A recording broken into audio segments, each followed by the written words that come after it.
Hello, welcome to the Engineering Circuit Analysis Tutor. We're talking about three-phase circuits. In this lesson, we're talking about the delta load line current to phase current conversion.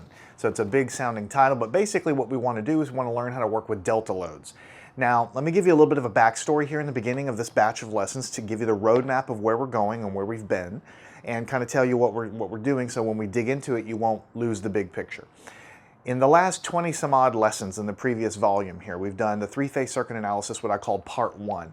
Effectively, that was all dealing with what we call YY circuit analysis in the three-phase configuration, YY circuits. If you haven't watched that material, or if it's been a long time, I strongly recommend, in fact I insist, that you go back and watch those. Even if you already know what a YY circuit is, because I introduced a lot of terminology and spent a lot of time teaching you a lot of fundamental things that if you don't know that stuff, this stuff is just going to seem hard, and it's not hard. It's very simple stuff. But you have to have that bedrock, okay?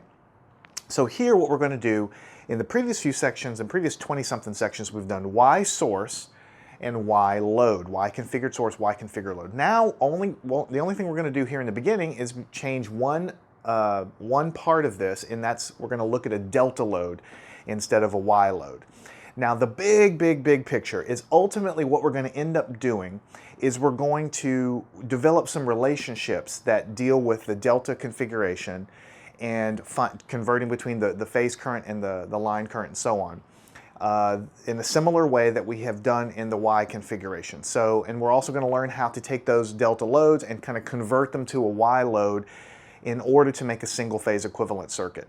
So the big overarching picture is in a lot of cases what we're going to do is take that delta load, which looks different than in the previous cases with the Y loads, but we're going to end up modeling them as a Y load so that we can write a single phase equivalent circuit like we've been doing before and calculate some of the fundamental quantities. All right, so all of that YY analysis was crucial not only for the YY circuits, but for the Y delta circuits too, because we're going to end up modeling a lot of those loads as a Y load anyway. Then later down the road, we'll look at delta sources and all the different configurations, and we'll look at power calculations. Now, in this lesson, what I'm going to do is I'm going to give you the punchline of the difference between Y and delta loads, and I'm going to give you the conversion relation without deriving it. And we're going to get into all of that. Just like we had to convert line voltage and phase voltage before, we're going to have a similar relation for the line current and the phase current in the delta load. And I'm going to kind of go through a lot of it with a lot of talking, a lot of comparing and contrasting to kind of get it all out, everything that I think I have in my brain. I'll try to get it out for you. It'll be a little bit all over the map, but I'll get all of the relations out for you. But I'm not going to derive it in this lesson. In the next lesson, it's going to be almost exactly the same as what we're talking about here, except I'll tabulate it for you so it's a little easier for you to remember the actual results. So I'll do a little more talking in this lesson, and I'll do less talking in the next lesson with the important points kind of tabulated for you. And then in the lesson number 3, what I'm going to do is derive the relation. So I'm saving the derivation for the end because I want to get the punchline out for you so that you can easily see how it compares to YY circuits.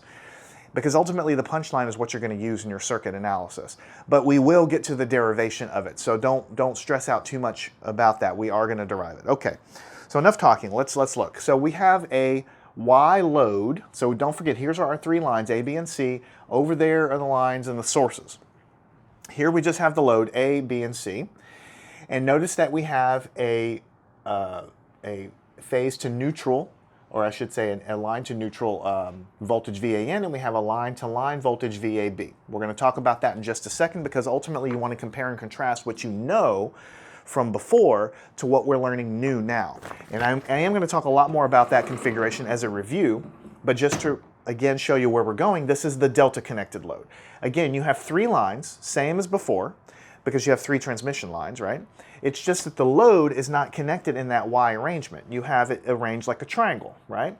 And so you have some currents going through each leg of the triangle. We have them labeled. We'll get into all of this stuff later, but you have the same line current coming in, AA, little b, big B, little c, capital C, because these are the capital letters at the load, and you have the lowercase letters on the other side of the line. But as the currents come in, because it's in a triangle, they split here, and so you have this kind of arrangement going here. We're going to talk about this in just a second, but before we get to that, I just wanted to kind of show you where we're going. We're going to start talking about what you already know. So a lot of this is review, but it is critical review. It's stuff that I wouldn't mention again if I didn't think it was important. I'm trying to draw some connections. So let's talk about the Y-connected load. A lot of this stuff should sound familiar. What are the important points? So I'll put some asterisks here. We'll talk about the important points of a Y-connected load. We have the line current here, and then we have each phase, for instance, phase A, phase B, phase C. But the line current going through the line actually goes right into the phase and goes right through each of the phase, each of the loads of the phase. So what we say is that the line current in this configuration is equal to the phase current. Because remember, when we use the term phase current, we're just saying it's the current going through each phase of the load. And since this is the line, it's directly connected to the load, the line current is actually equal to the phase current in this configuration. And because they are the same, in the Y-connected configuration, we have no conversion required between the two because they're the same thing. So no conversion needed. And what I mean by that is in a Y-connected load, if you know the line current, you already know the phase current. You don't need to convert between them. They're the same thing. You can see it from the drawing. All right, let me switch colors. And we go on to kind of important point number 2 for the Y-connected load. The reason I'm writing this stuff down is I'm going to compare and contrast it to the delta load in a second. So this is what we spent most of the last course on. You have something called a line voltage, which is between the lines, A and B, and you have a phase voltage, which is the voltage across the phase.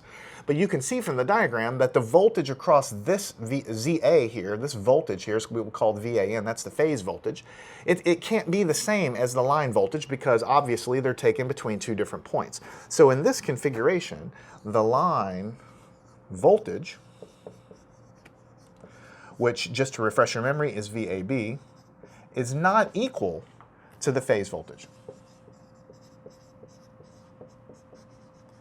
which, just to refresh your memory, is VAN. Okay, because the line voltage is not the same as the phase voltage, that is what drove our need to develop a conversion relation between them. So we need conversion equation.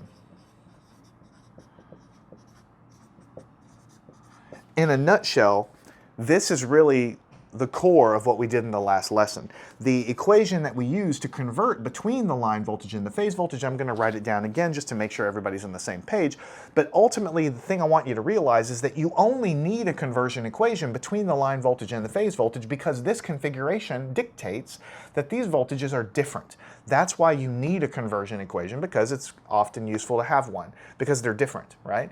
But for the currents in this configuration, the line current, the phase current, you don't need any kind of conversion relation, not because we forgot to derive it, but just because they're the same thing, so you don't need it.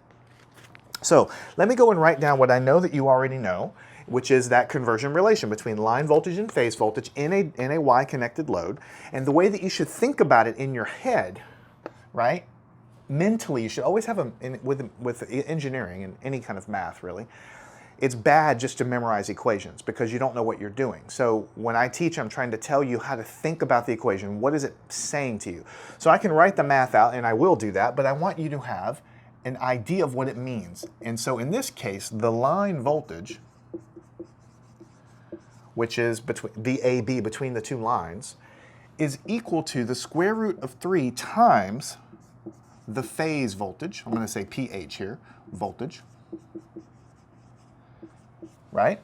But we also have to phase shift the result by either plus or minus 30 degrees. Remember we had that plus or minus? And that plus or minus is basically, if it's a positive phase sequence problem, you choose the positive sign, and if it's a negative phase sequence problem, you choose a negative sign. But the way, that's kind of in the weeds. What I really want you to know is the line voltage, which is the AB, is equal to square root of 3 times this phase voltage. And then you have a phase shift also of 30 degrees, but whether you add or subtract 30 just depends on the phase sequence of the problem. The reason I'm going through all this stuff again is because this equation for the delta load is going to look really similar. It's not going to be exactly the same, but it's going to look really similar. So knowing the overall form and remembering the overall form of this equation is going to help you remember the other one. And it's going to tie in nicely. So that's why we're doing that. So this is how you write it in terms of words, but you usually don't see equations written in terms of words in your textbook. What you're going to see is something like this. You're going to see VAB is equal to the square root of 3 times, for phase A, it's going to be VAN, which is the phase voltage, VAN. you might see that written as V phi, the phase voltage, whatever phase you're talking about. In this case, I'm writing the equation for phase A. That's why everybody has A in there. So this is the line voltage, this is the phase voltage, just like we have written up here. And then you have angle plus or minus 30 degrees. So this is what you would see in your textbook. You might probably see it with the V phi in there. That just means the phase voltage of whatever phase you're talking about. All right? So the way you remember this guy is, for the sign, you say, you choose positive for ABC sequence. That's the positive phase sequence. And you choose the bottom sign for the ACB, which is the negative phase sequence. And we've been doing that over and over again for our problems. Now, things can get a little confusing if you don't have practice or kind of know to look out for it when you go the other direction, right? Any equation can be solved for the other variable. So if I'm trying to find VAB and I already know this, it's very simple. I just take this times this. If it's positive phase sequence, add 30 degrees to the phase, and I'm done. I've calculated this. But in many cases, I have to go backwards the other way. So let's go and do that and just write that down. This is not a new equation. It's just simply taking this one and going the other direction. So I'll say to go other way. In other words, what if I want to find VAN, right? The way you do that is you say VAN, you just literally solve the equation, right? It's VAB divided by the square root of 3, right? And then you have to divide by this phase. So you have, there's an implied 1 here as the magnitude of this phasor, so I'm going to write it as 1 at an angle plus minus 30. Right? So that's how you would do it in your calculator. If you really wanted to find out what this is, you would take VAB, you would divide by square root of 3, and you divide by either plus 30 degrees or minus 30 degrees if it were an ABC sequence. But don't forget, one thing I taught you in the last set of lessons, I actually went aside and taught you this, is when you divide by a phasor, let's pretend you have a positive phase sequence, so it's actually positive 30 degrees you're dividing by. Then, let me go and write it out and you'll see what happens. What you end up doing when you really write it, and you'll see this in some books, is why I'm going through it here. For a positive phase sequence, we've chosen the top sign of plus 30 degrees. That means that VAN is going to equal to VAB, whoops. Let's do it like this. It's going to be 1 over the square root of 3 times VAB, and I'm dividing by plus 30 degrees. Whenever I divide by plus 30 as a phasor, what actually ends up happening is I end up changing that division to a multiplication by negative 30 degrees. Okay? So if that seems confusing to you, if you don't know why I've changed the sign from plus to minus for this positive phase sequence, then you need to go back probably in my previous lessons and look at that. But the bottom line, punchline, is because this phasor is an exponential on the bottom. It's e to the j 30 on the bottom. So it's e to the j 30, and when I move them upstairs, the sign of the exponent changes, you know, just like any exponent. It's like 1 over x squared is x to the negative 2. You move it upstairs and you change the sign of the exponent. So if I move this upstairs, which is what I've done here, I change the sign of the exponent. So for a positive phase sequence, if I'm going backwards, you divide by square root of 3, you have your line voltage, divide by square root of 3, and you shift like this, negative 30 degrees because of this. And then let's go ahead and switch to a different color. If it's a negative phase sequence, then it's going to be the same sort of calculation. It's going to be VAN is 1 over square root of 3 times VAB. What do you think it's going to be? In that case, if it was negative, I would have chosen the bottom sign. Then if I move them upstairs, it's actually going to be a positive 30 shift like this. These should always be opposites of one another. So that concludes our summary of almost everything we did in the last class. Basically, we have a Y-connected load. Well, the main points is that the line current is equal to the phase current, so we don't ever have to convert between them. But the line voltage, line-to-line voltage, is different than the line-to-neutral voltage, which we also call the phase voltage. So we need a conversion equation. The general form of the conversion equation is that the line voltage is the square root of 3 times the phase voltage plus minus 30 degrees, where we choose the sign of that based on the phase sequence. So you just use it like this almost all the time, but if you do have to go the other way, you don't need to memorize another equation. You just start with the one we have and you manipulate it to do whatever you're trying to do. So if you're trying to find this guy, you just divide by square root of 3, divide by the phase, but you just need to remember that when you divide by the phase, you move them back upstairs, it's like multiplying by the opposite sign here, multiplying by the opposite sign. And we've done lots of problems to show you all of that in the previous sections, in the previous lessons. That's why I wanted to bring it up to you. Okay? So let's keep that in our mind, that this is how it goes. Line voltage is square root of 3 times phase voltage, phase shifted plus minus 30 degrees, where we choose the sign appropriately. Now we're going to go in and we're going to write similar relations for the delta load and kind of draw some parallels with the Y load, right? We're not deriving them. I'm not deriving them now. I will derive them later. But I just want to get it out so you can compare and contrast them in your head. All right. The main thing to understand about this, we'll put some asterisks here. Okay, first of all, there's no neutral connection at all. That's one difference between a delta load and a Y load. If you go back to the Y load, we labeled this, I didn't actually label it here, this is the neutral connection. And we've talked about when it's a balanced YY, we can take the neutral conductor out. But still, you have a common point here, we call it the neutral connection. But which is a common point connection. In a delta load, there is no neutral connection because there is no common point. So that's just something you have to get used to. If you talk about the neutral in a delta load, it just doesn't make sense. It's not there. Okay? So I'm not going to write that down, but just know that there's no neutral connection. Okay, so there's no VAN, for instance. VAN meaning this voltage here. VAN. There is no VAN in this circuit over here because there is no N. There's no neutral. Okay? So what do we have then? First of all, let's go over here and talk about the voltages, okay? So in this case, we said the line voltage is not the same as the phase voltage. But here, what is the line-to-line voltage, VAB? That's the voltage from this line to this line. But because of the way it's drawn, you see this is the A phase, this is the B phase, and this is the C phase. So if this is the A phase, the voltage across this load here is exactly the same as it is across the line. So because of the way this is, look, you can just see it very easily for the A phase. The voltage across the line to line, is the same as the phase voltage because the phase voltage is defined to be whatever voltage falls across each phase, right? So the point that you need to understand is VAB, VBC, and VCA they're what we call the phase voltages. Right? And in this case, the phase voltage is equal to the line voltage. And because they are the same, phase voltage and line voltage in this case, VAB, VAB, basically the same thing, no conversion is needed.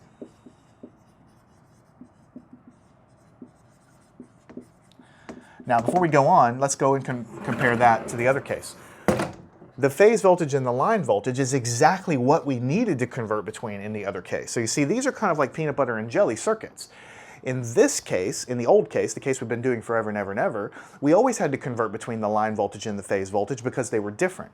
But in the delta load, because of the different way in which it's connected, the phase voltage is the same as the line voltage, so we never need to convert between them. If we know the line voltage, we know the phase voltage. If we know the phase voltage, we know the line voltage. You can look for any one of these. Let's look at the C phase. The phase voltage for the C phase is this because it's the voltage across the phase. But that's exactly the same as the voltage between A and C because the line is connected to each side of that load. So the phase voltage and the line voltage is exactly the same for this delta connection. That's very important for you to know. So you're never converting with the square root of 3 or anything between line and phase voltage in a delta load. You already know what it is. Once you find one, you know the other. Okay? But let's look at the current. This is what we call a line current coming from little a, big A. This is the line current. But when it gets here, look what happens. It splits. So the phase current, which is the current through the A phase, is different than this line current through the A phase. So the line current for this connection type, the delta load, is not the same as the phase current. And because of that, we need a conversion. But the crucial thing for you to know is that in the delta load, you need a conversion equation, but you're not converting between voltages. Those are the same, right? You're converting between currents. You're not converting between the voltages because those are the same. You're converting between the current. Specifically, you're going to have an equation that's going to convert between the line current and the phase current. And guess what? It's going to look really similar to the other equation we've always been using. It's going to have a square root of 3, and it's going to have a phase angle involved in it. So let me make sure I did not skip any steps. So the peanut butter and jelly duality of these guys is that line voltage not equal to phase voltage for this type of circuit. Line voltage, or phase voltage, is equal to line voltage in this circuit. In this circuit, line current is equal to phase current. In this circuit, line current is not equal to phase current, so we need a conversion relation. Now let's go one step further. The type of conversion equation that we've used for the voltage in the previous circuit, in the Y circuit, is like this. Line voltage, square root of 3, phase voltage, phase shift. Now you see why I wrote that stuff out, because it's going to look basically the same. What we convert between in the delta load is going to be something like this. The line current is equal to the phase current. Whoops, I forgot one important thing. I bet you know what it is already. Let me just get rid of this. Is equal to the square root of 3 times the phase, I'll just do it like this, current. Right? Everything's the same so far. It's line current, square root of 3, phase current. Now we have a phase shift. Now here's where it gets a little different. It's still 30 degrees, but it's minus plus. Not plus minus, it's minus plus. That's not a typo. 30 degrees. But it's exactly the same sort of thing.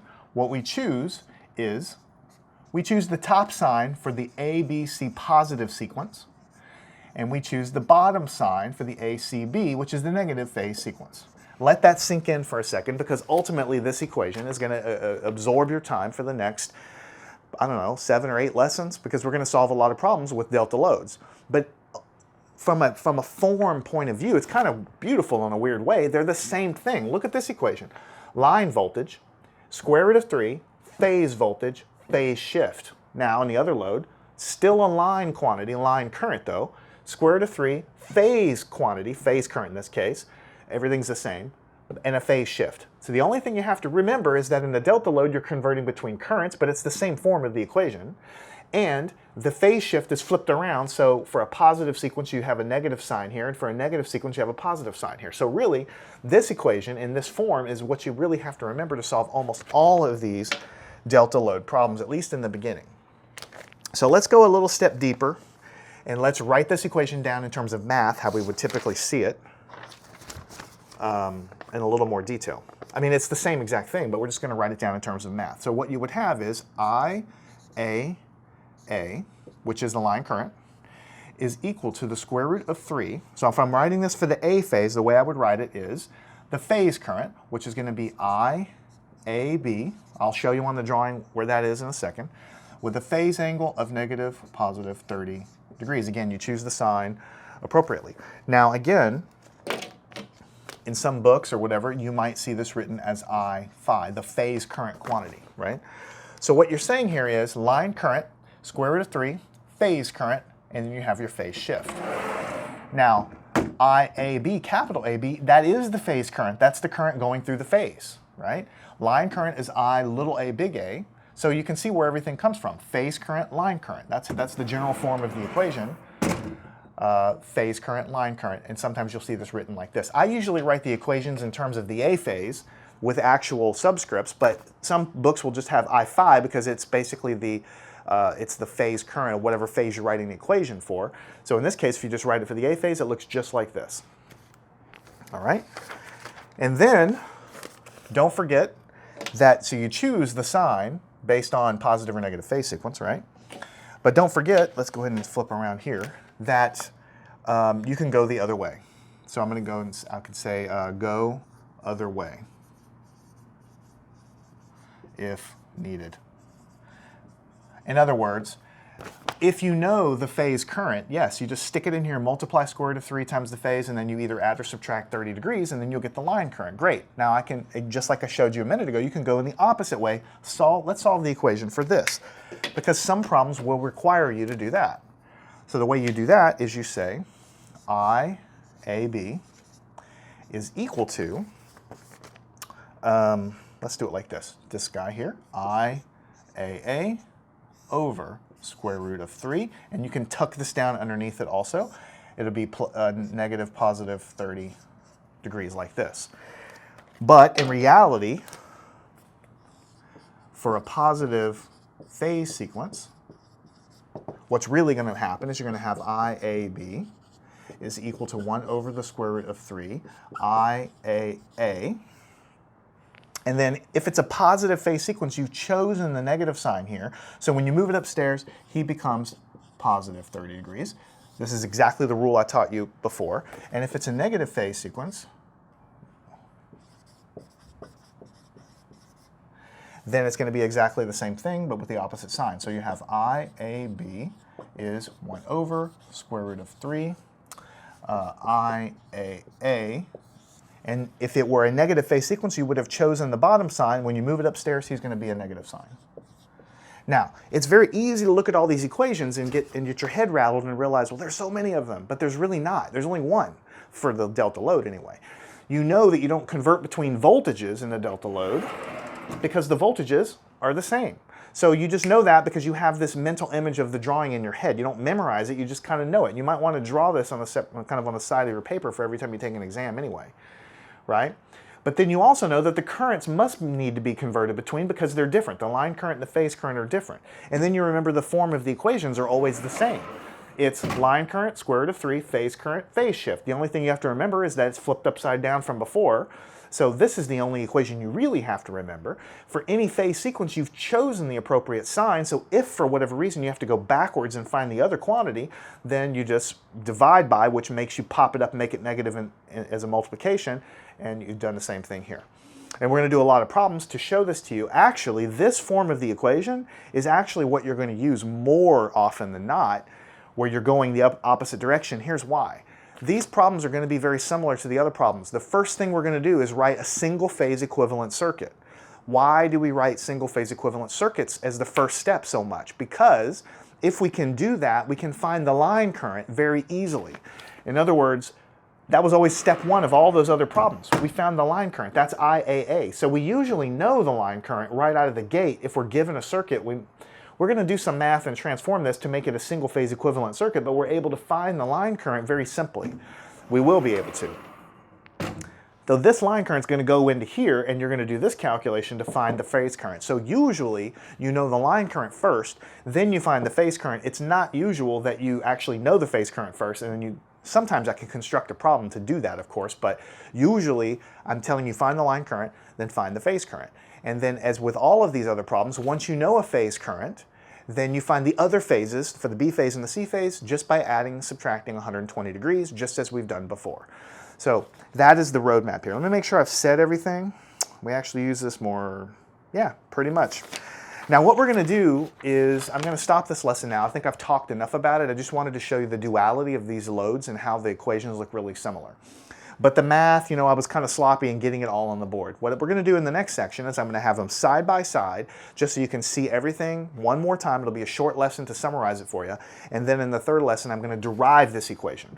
We're going to derive this equation. The methodology to derive it is very similar to how we derive the other equation for the Y load. It's not difficult, but we're going to crank through it and just so you know where it comes from. Because right now it looks like black magic. You might say, well, how is this the case? Well, we're going to show you how it's the case, and then we're going to crank through problems. And we're going to use it so many times that it's going to seem very simple to you. So follow me on to the next lesson and we'll continue learning about delta loads and three-phase circuits.